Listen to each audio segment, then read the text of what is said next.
As I'm sitting here cooking me something to eat and listening to one of Juanita Bynum's sermons, what's coming to my mind is, hold on, let me get some light, is that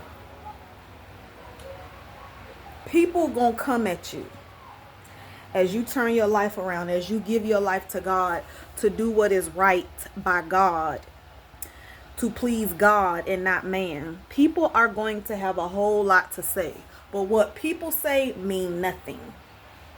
It means nothing. It means nothing. What people say means nothing.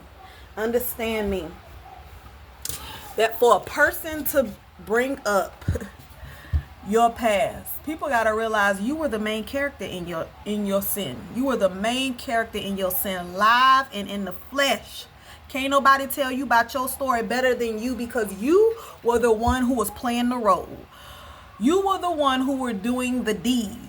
So can't nobody remind you of nothing that you did, because you're reminded of that every now and then. But the difference is that when you think on that thing, when them thoughts come back, ain't no guilt and shame attached to it. You know why? Because you have now been delivered. You have been delivered. And see, what they need to do is get them some deliverance. Because had they been delivered, they wouldn't have no room to be worried about what you did, because they too are delivered. That's why I say, if a person is sitting up there reminding you of what you did in your past, trying to throw that back up in your face, trying to cause guilt and shame, because that's all the enemy trying to do, is to try to see if he can get you to feel guilty and shameful for what the things that you used to do that God has already forgiven you for, and you forgiving yourself.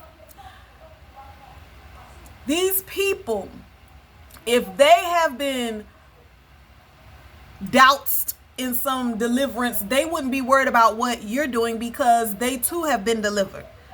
But because they haven't been delivered and they stuck in the past where you once were, all they can do is remind you of what you used to do.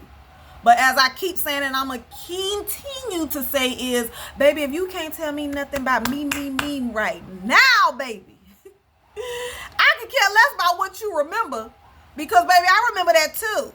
But what I'm starting to see is that you still stuck there while I've been set free.